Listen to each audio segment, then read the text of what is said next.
Jake Collins stood at his post and tried not to feel small. It was hard when everyone around him was 7 feet tall with silver blue skin and eyes that glowed like distant stars. The Norian guards moved through the corridors of the Imperial Palace ship like they owned the universe, and in many ways they did. Ship was called the Eternal Crown. It was bigger than any human vessel Jake had ever seen. The walls were made of white metal that seemed to glow from within. The floors were polished so smooth that Jake could see his own reflection. Everything about this place screamed wealth and power. Jake was 28 years old. He had served in the Earth military for 10 years. He had fought in 3 wars and survived situations that should have killed him, but nothing had prepared him for this assignment.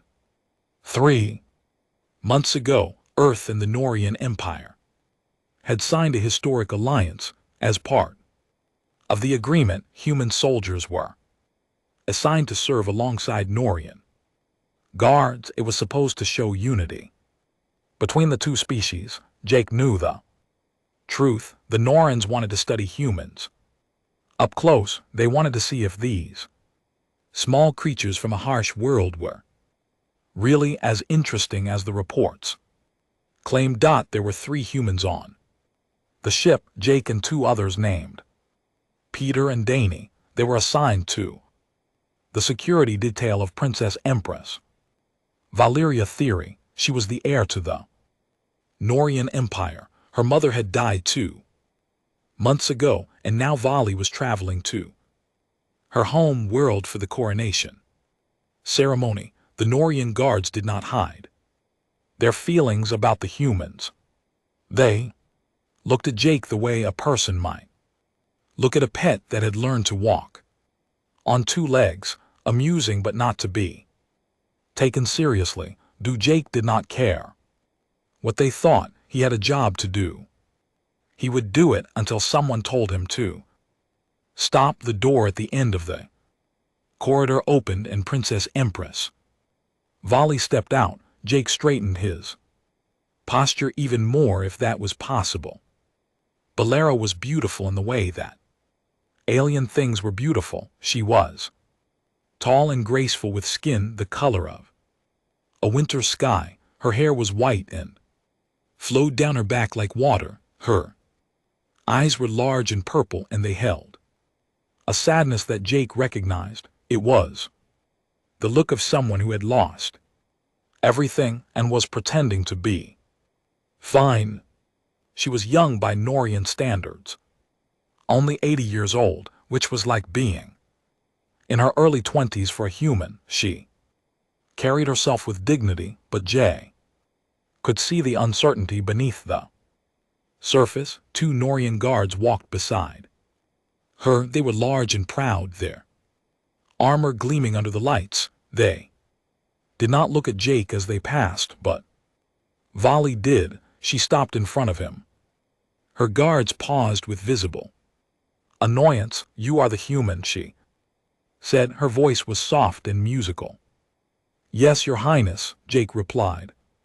"Sergeant Jake Collins, Earth Alliance, Marine Corps." Valeria tilted her head. It was a curious gesture that made her look almost childlike. "You've been standing in this same spot for 6 hours," she said. "You have not moved. You have not spoken to anyone. You have not even shifted your weight." "Yes, Your Highness." Why? Jake blinked. He had not expected that question. "This is my post, Your Highness. I was assigned to guard this corridor, but nothing is happening in this corridor. That does not change my duty." Valeria studied him for a long moment. The Norian guards exchanged looks that clearly said they thought this conversation was a waste of time. "My own guards take breaks," Valor said. "They talk with each other. They relax when they think I am not watching. But you stand here like a statue. Why are humans so serious?" Jake considered the Question, he thought about his father, who had served for 30 years, he thought. About his grandfather who had died in uniform, he thought about every lesson he had learned about what it meant to be a soldier. Where I come from, Your Highness, Jake said slowly, duty is not a performance, it is a promise. When I put on this uniform, I promise to protect those I am assigned to protect. I do not break my promises. Volleys. Purple eyes widened slightly. Something changed in her expression. Jake could not read it exactly, but she seemed surprised. A promise, she repeated. Softly, how strange. One of her guards cleared his throat. Your Highness, we should continue. The commander wishes to speak with you about the coronation schedule. The Lyra nodded, but she did not take her eyes off Jake for another moment. Then she turned and walked away, her guards following close behind.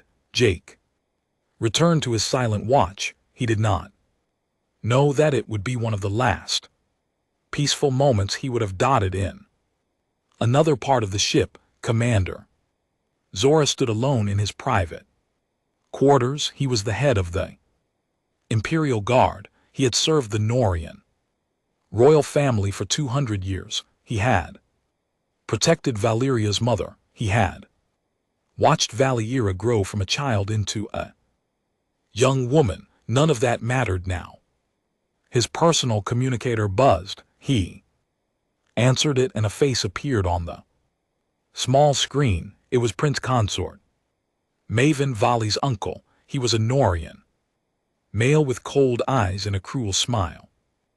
Is everything ready? Min asked. Yes, my lord, Zorith replied. We will reach the ambush point in 12 hours. The mercenary ships are in position, and the girl, she suspects nothing. She is too busy being nervous about the coronation. Min laughed. It was an ugly sound. Good, make sure she never reaches the home world. I want the throne, Zor. Eliminate her, and you will have more wealth than you can imagine. Zorath nodded. It will be done. The communication ended. Zor stood in the darkness for a long moment. He thought about the young princess who trusted him completely. He thought about the oath he had sworn to protect her. Then he thought about the money. He pushed his doubts aside and began preparing for what came next. Outside his door, the ship continued its journey through the stars. The crew went about their duties. The princess tried to sleep in their chambers, and Jay Collins stood at his post, watching and waiting, unaware that everything was about to fall apart. VO Nebula surrounded the ship in colors of purple and gold. It was beautiful. But Jake had learned long ago that beautiful things could hide terrible dangers. He had no idea how right he was. The alarm started screaming without warning. Jake was at his post when the red lights began flashing. The sound was deafening, a high-pitched wail that echoed through every corridor of the Eternal Crown. He grabbed his weapon and moved toward the princess's chambers. His training took over. Find the target. Protect the target. Everything else was secondary. Peter and Danny met him in the corridor. They were the other two human soldiers on the ship. Peter was a big man from Texas with a calm face. Danny was younger, barely 22, with nervous eyes. What's happening? Danny asked. Unknown, Jake replied. We find the princess now. They ran through the corridors as Norian crew members rushed past them in confusion. The ship shuddered, and Jake heard a distant explosion. They were under attack. Commander Zorath appeared ahead of them, surrounded by a squad of Norian guards. His face was hard and serious. Human soldiers, he said. Good, come with us. We are evacuating the Princess Empress. To the escape pods, Jake nodded and fell in line with his team, the Norian.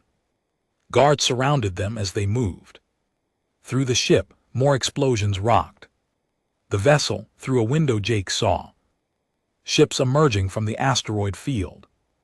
Outside, they were unmarked warships. With weapons already firing, who is attacking us? Jake asked. Pirates. Zor replied without looking back. Opportunists who want a ransom, they. Princes, something felt wrong to Jake. The attack was too organized. The ships have been waiting in perfect position. This was not random, this was planned. They reached the princess's chambers. Vali stood inside, surrounded by her handmaidens.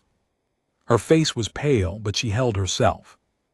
With dignity, Commander, she said, what is happening? An attack, Your Highness, Zor replied. We must get you to safety immediately. Vali nodded and followed the guards. Jake and his team took up positions around her, the Norian.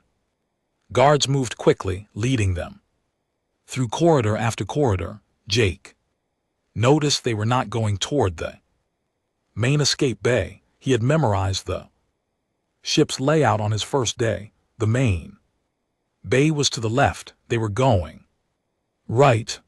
Commander, Jake said, the escape pods are in the other direction. Zoreth did not slow down. We are using the secondary bay. It is more secure. Jake wanted to believe him, but his instincts were screaming that something was very wrong. They reached a section of the ship that was empty. No crew members, no activity, just long corridors with dim lighting. The sounds of battle seemed far away here. Zor stopped at a heavy door. He turned to face the group and Jake saw something change in his eyes.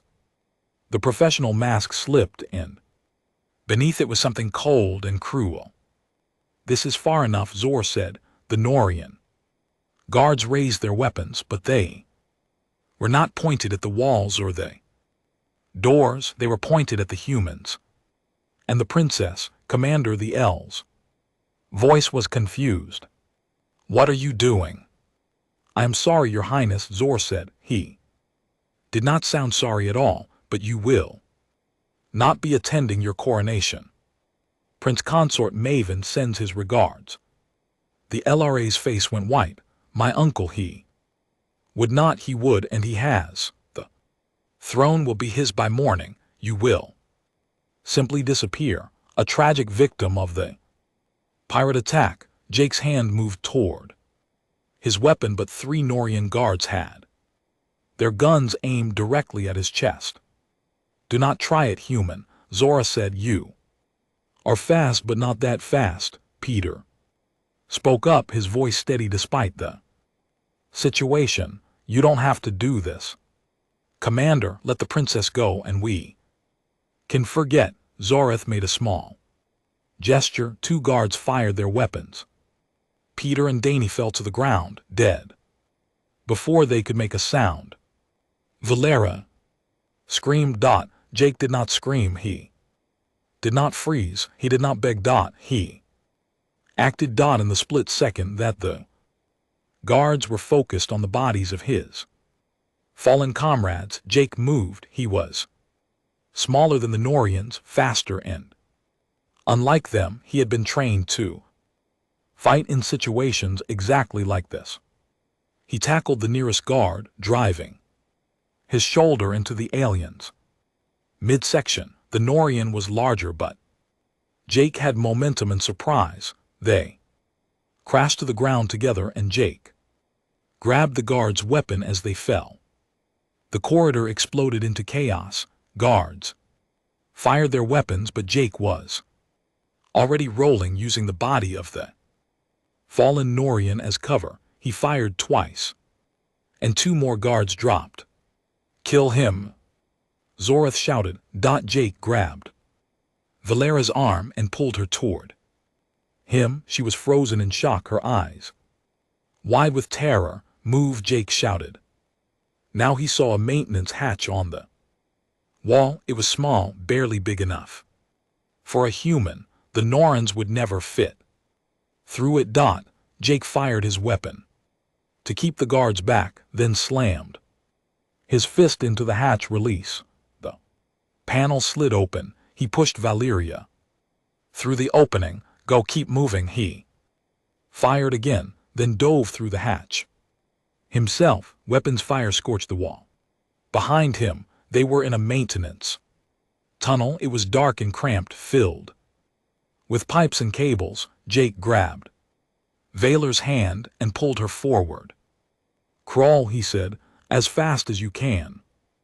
Behind him, he heard Zoreth's voice. Find them. They cannot have gone far.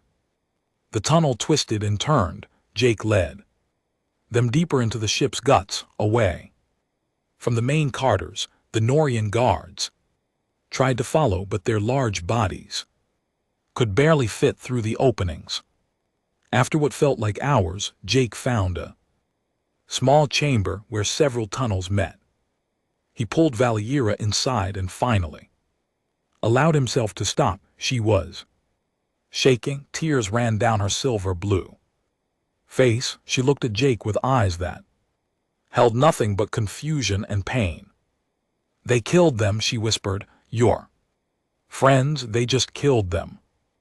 Yes, Jake said. His voice was flat. He would mourn Peter and Danny later. Right. Now he had a job to do. Why? Valeria asked. Why did you save me? You could have run. You could have tried to escape. Why did you risk your life for me? Jake checked his weapon. It had half a charge left. Not much, but it was something I was assigned to protect. You, he said simply. That is what I'm going to do, but I am not human. I am not your people. Why do you care if I live or die? Jake looked at her then. His eyes were hard but not unkind. When I put on this uniform, I made a promise. I do not break my promises, Your Highness, not for anyone, not for any reason. Valeria stared at him. In that moment, she realized that everything she had believed about humans was wrong. They were not primitive. They were not weak. They were something else entirely. What do we do now? She asked. Jake peered down the dark tunnel ahead of them. Now we survive and we find a way to call for help. Somewhere above them, Zoreth was organizing search parties. The traitor would not rest until Vali was dead, but to get to her he would have to go through Jake Collins, and Jake was not planning to make that easy. The maintenance tunnels of the Eternal Crown were dark, hot, and endless. Jake led the way, crawling through spaces that were barely wide enough for his shoulders. Behind him, Valeria followed. In silence, they had been moving for 3 hours. Jake's arms burned. His knees were scraped raw. Sweat dripped down his face and stung his eyes, but he did not stop. He could not stop. Above them, through the walls and floors, they could hear the sounds of the search. Heavy footsteps shouted orders. The Norian guards were everywhere, hunting them like animals. Jake found another small chamber where pipes came together. He pulled himself inside and helped Valeria. Through the opening, she collapsed against the wall, breathing hard. I need to rest, she said. Please, just for a moment. Jake nodded. He checked the tunnel behind them, listening for sounds of pursuit. For now they were alone. Valeria looked at him in the dim light. Her silver blue skin was dirty. Her white hair was tangled. She did not look like a princess anymore. She looked like a refugee. How much longer can we do this? She asked. As long as we have to. That is not an answer. Jake sat down across from her. His body ached, but he ignored the pain. Pain was just information. It told you that you were still alive. The ship has an engineering deck on the lower levels. He said there will be communication equipment there. If we can reach it, we can send a distress signal to the human fleet. The human fleet is far away. They will never arrive in time. You do not know humans. Very well, Your Highness, the LRA laughed, but there was no humor in it. I thought I knew many things. I thought I knew my guards. I thought I knew my uncle. I was wrong about everything. Jake said nothing. What could he say? Everyone she had trusted had betrayed her. Her entire world had collapsed in a single moment. Why did you not run? Valeria asked suddenly. When the shooting started, you could have escaped. Through that hatch alone, you did not have to bring me. Jake considered the question. He thought about how to explain something that seemed so obvious to him. On my world, he said slowly, we have a long history, thousands of years of wars and suffering. We have done terrible things to each other, but we have also learned some important lessons. Valor listened, despite everything. She wanted to understand this strange creature who had saved her life. We learned that some things matter more than survival. Jake continued. Loy, honor keeping your word. These things do not make sense from a logical point of view. They do not help you live longer or gain more power, but they make us who we are. That seems like a weakness. Many species think so. They think humans are foolish because we will die for things we believe in. They do not understand that this is exactly what makes us dangerous. Jake met her eyes. The darkness.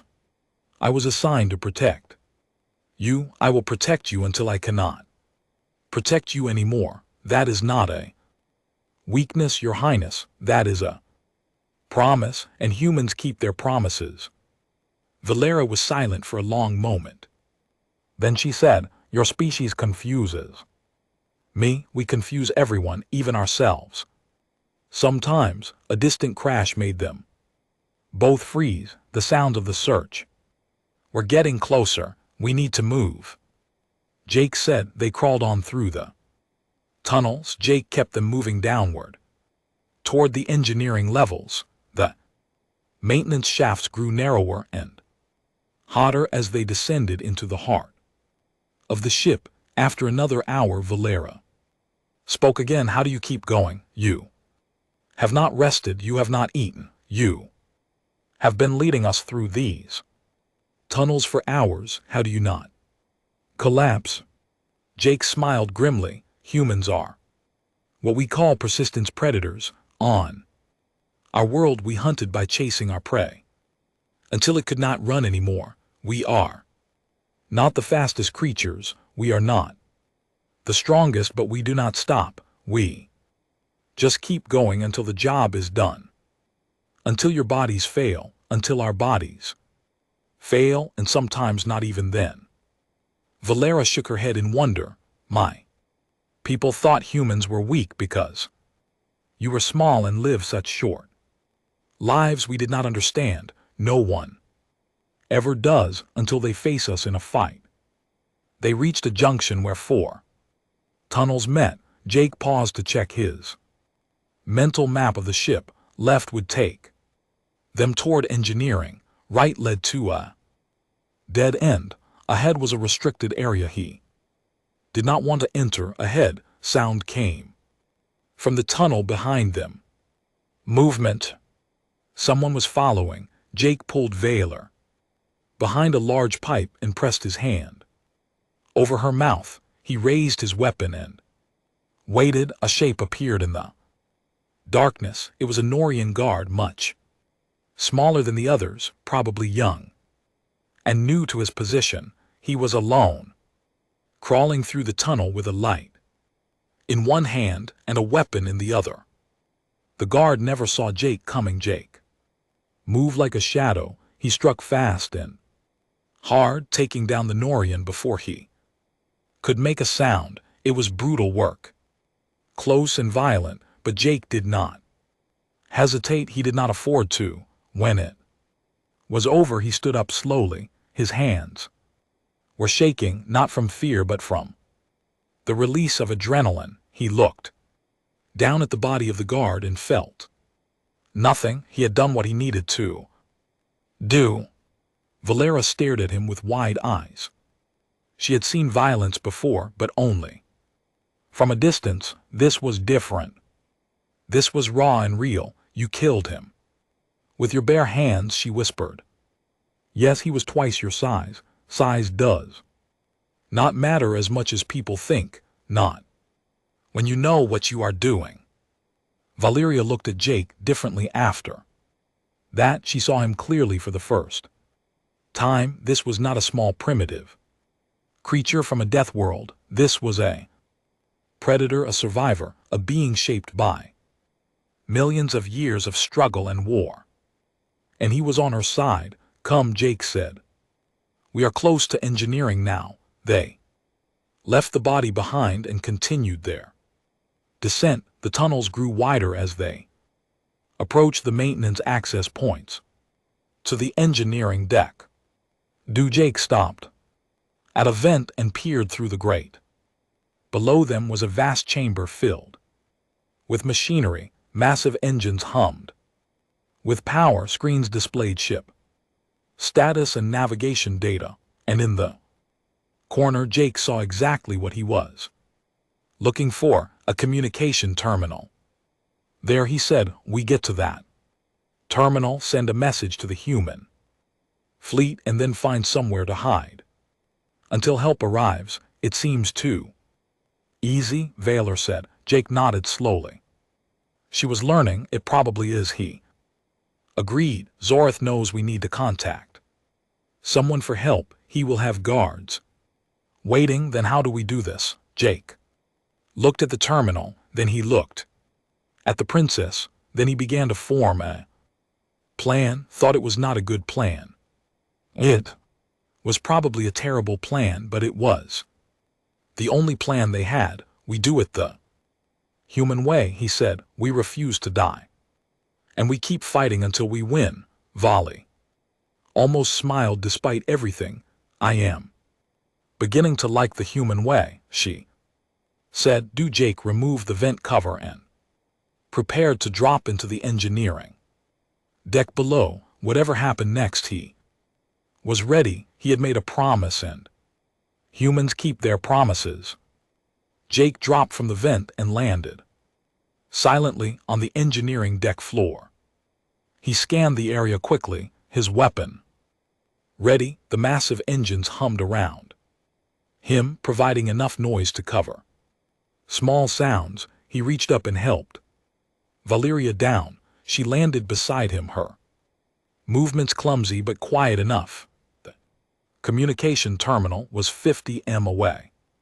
It might as well have been on another planet. Between them and the terminal were 6 Norian guards. They stood in the loose formation, watching the approaches to the engineering deck. Zorath had anticipated this move. Jake studied the situation. 6 guards, 1 human, 1 princess who had never held a weapon in her life. The math was not good, but math had never stopped a human before. Stay here, Jake whispered to Valeria. When you see an opening, run to the terminal. Send a message on the human military frequency. Just say your name, your location, and that you need help. Then hide. Valera grabbed his arm. What are you going to do? Create a distraction? There are 6 of them. No, you cannot fight 6 Norian guards alone. Jake looked at her with calm eyes. Your Highness, the galaxy needs you alive. Your people need an Empress who will not betray them. My life is not important compared to that. Your life is important to me. The word surprised them both. Volley's eyes widened as if she had not meant to say that out loud. Jake paused for just a moment, then make sure it means something, he said. Get to that Terminal, before she could argue, Jake moved. He did not try to be subtle. Subtlety was for situations where you had options. Jake had no options. He only had speed, violence, and the willingness to die fighting. He ran straight at the nearest guard and fired his weapon. The shot hit the Norian, the chest, and the guard went down. Other 5 reacted immediately, raising their weapons and shouting alerts. Jake rolled behind a support column as plasma fire scorched the air around him. He fired twice more, hitting another guard in the arm. The human is here, one of the guards shouted. Find the princess. That was exactly what Jake wanted. He wanted them focused on him. He wanted them angry and desperate to kill him.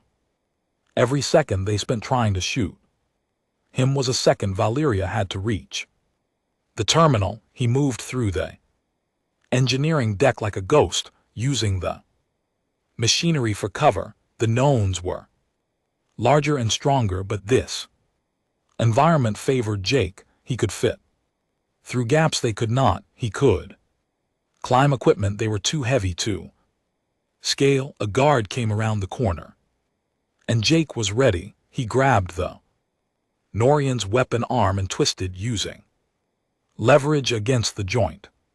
The guard screamed as his arm bent the wrong way. Jake took his weapon and kept moving.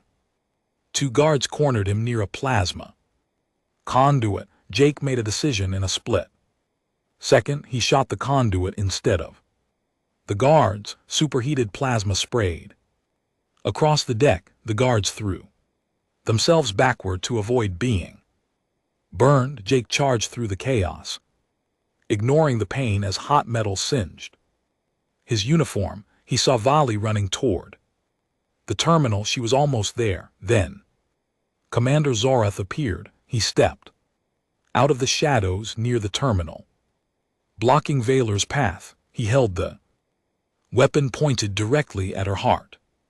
Stop, Zorath said calmly. Vera froze. Jake tried to move toward them, but the remaining guards had regrouped. They surrounded him, weapons aimed at his head. He was out of ammunition. He was burned and bleeding, but he did not lower his hands. Zora smiled. It was a cold, cruel expression. You have caused a lot of trouble, human, he said. I did not expect such resistance from your kind. I underestimated you. People always do, Jake replied. Zorath studied him with something that might have been curiosity. Why do you keep fighting? You have no chance of winning. You are injured. You are outnumbered. Any logical being would surrender. Humans are not logical. Clearly not. Zorath shook his head. I genuinely want to understand. Why would you die for an alien princess? There is no benefit to you, no reward. People will not even know what happened. Here, Jake met his eyes steadily. Some things are worth dying for, Commander. Duty, honor. The promise I made when I put on this uniform, you would not understand because you have never believed in anything except yourself. Zorath's expression hardened. How touching, but your beliefs will not save you now. He raised his weapon toward Jake. And then Valeria moved. She had been watching and waiting, while Zor was focused on Jake. She had been inching closer to the terminal. Now she lunged for it, her fingers reaching for the controls. Zora spun to stop her, but he was too slow. Valer's hand slammed down on the emergency broadcast button. A red light began flashing, and she spoke into the microphone with a voice that shook but did not break. This is Princess Empress Valeria Thaliner of the Norian Empire. I am aboard the Eternal Crown. I have been betrayed by my guards. I am requesting immediate assistance from any human military Vessels in range, please help me, Zora screamed in rage and pointed his weapon. At her dot, Jake threw himself forward. Even surrounded by guards, even injured and exhausted, he would not let the princess die. He crashed into Zora and they both fell to the ground. The guards opened fire. Jake felt plasma shots burn through his body. One hit his shoulder. Another hit his leg. A third grazed his ribs. He did not stop. He fought with everything he had left, fists and teeth, and raw animal fury. He was not fighting to win anymore. He was fighting to buy time. Every second mattered. Every moment was precious. Zorath managed to throw him off. Jake rolled across the floor and tried to stand, but his leg would not support him. He fell to one knee, blood pooling around him. Norian guards stared at him with something like fear. They have shot him 3 times. Any Norian would be dead. But this human was still moving, still fighting, still refusing to fall. What are you? One of the guards whispered. Jake looked up at him with blood running down his face. I am human and we do not give up. Zorath raised his weapon for the killing shot. The ship shook violently. Everyone stumbled as something massive hit the Eternal Crown. Through the engineering decks viewports, Jake saw something that made his heart surge with hope. Ships, human ships, 3 destroyers in a battle cruiser, all bearing the insignia of the Earth Alliance fleet.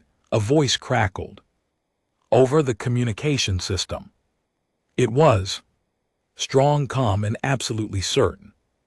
This is Admiral Lydia Grant of the Earth Alliance vessel Liberty's call. We have received your distress signal, Princess. Empress, stand down immediately and surrender the princess unharmed. Any resistance will be met with overwhelming force. Zora's face went pale. The human fleet had arrived, and they had arrived. Angry, Jake collapsed onto his back. Unable to hold himself up any longer, he had done his job. He had kept his promise. The rest was up to someone else. Now, Volley ran to his side and took his hand. Her purple eyes were full of tears. Stay with me, she begged. Help is coming. Please stay with me. Jake tried to smile. It probably looked more like a grimace. Told you, he managed to say. Humans always come when one of their own calls for help. Then darkness took him. But even in the darkness, his hand did not let go of hers.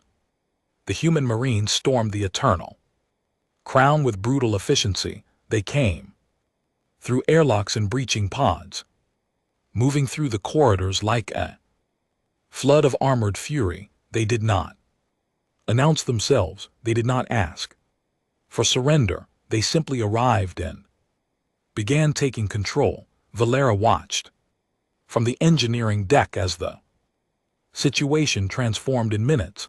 Zorath guards tried to resist. At first that resistance ended quickly. The human marines fought with a ferocity that made even the Norans step back in shock.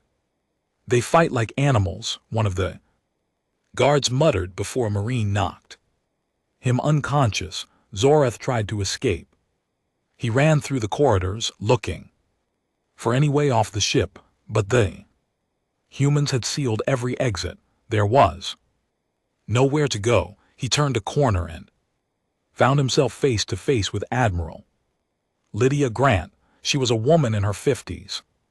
With gray hair and cold eyes, she wore the uniform of an Earth Alliance commander, and she carried herself with the authority of someone who had won a dozen wars. Commander Zorath, she said calmly, you have 2 choices. Surrender now and face trial for your crimes, or resist and die here. Zorath looked at the Marines surrounding him. He looked at their weapons and their hard faces.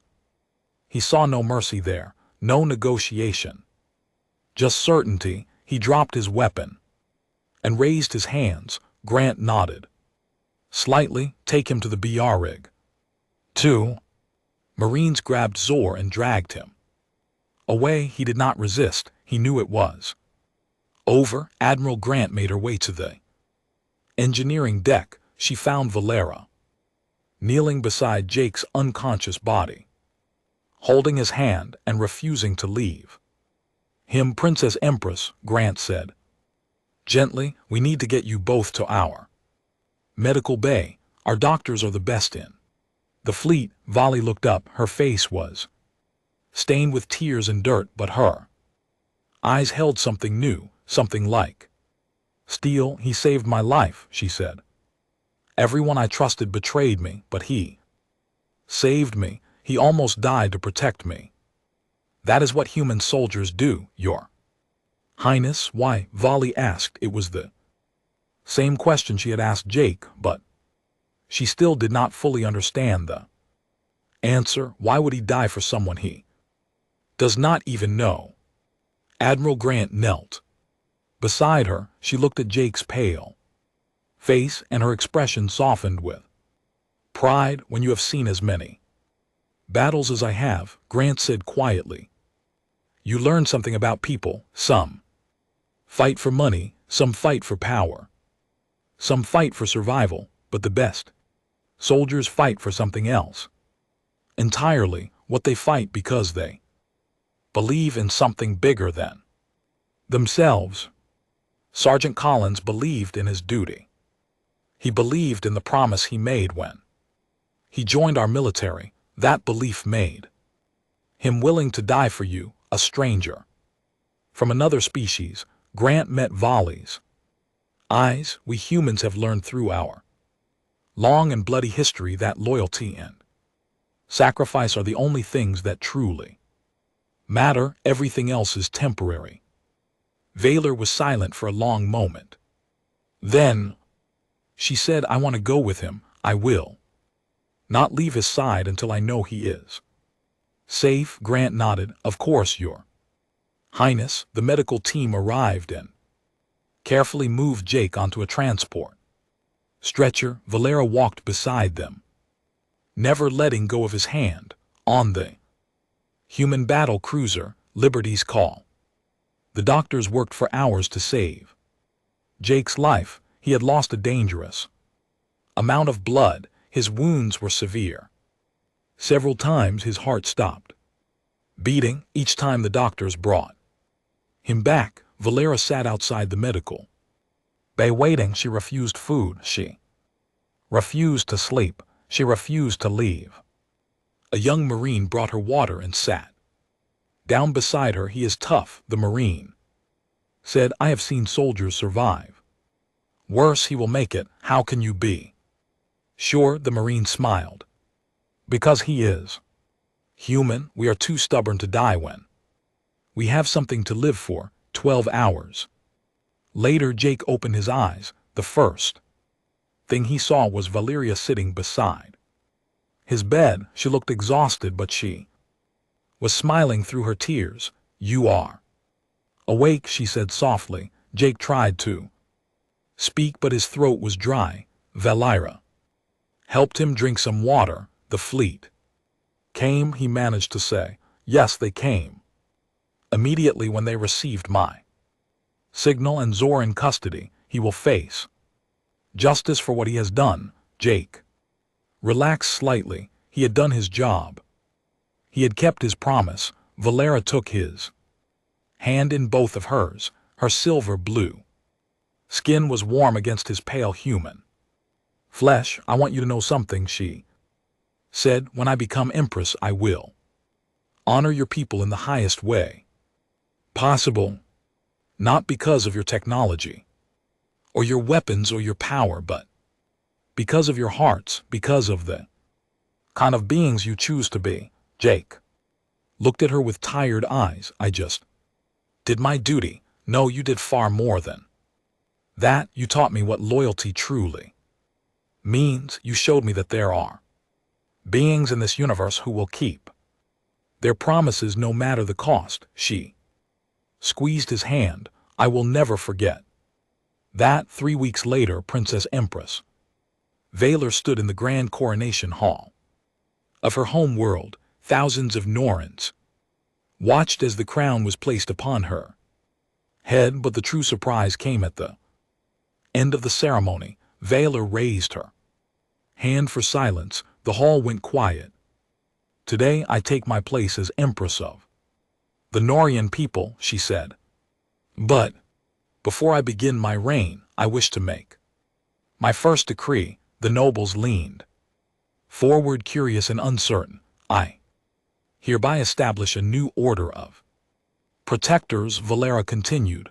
They will be called the Order of the Unbroken. They will be selected not for their size or their strength, but for their loyalty and their honor. They will be beings who will keep their promises, no matter what. She turned and looked toward the side of the hall. And I am the first commander of this order. Sergeant Jake Collins of Earth. The hall erupted in whispers. Norians turned to stare at the small human standing in the place of honor beside the throne. He wore his dress uniform, and his wounds had healed into scars that he wore with pride. Jake walked forward and knelt before the new Empress. Valera placed her hand on his shoulder. Rice. Commander Collins, you have earned this honor not through politics or birth, but through your actions. You stood when others fled. You fought when others surrendered. You kept your promise when keeping it meant death. Jake rose and faced the assembled nobles. Many of them looked at him with confusion or disdain. This small creature from a death world, given such honor, it was unprecedented. But Vali did not care what they thought. Let this be a lesson to all, she said, her voice carrying through the hall. The measure of a being is not in their size or their lifespan or their technology. It is in their heart. It is in their courage. It is in the promises they keep.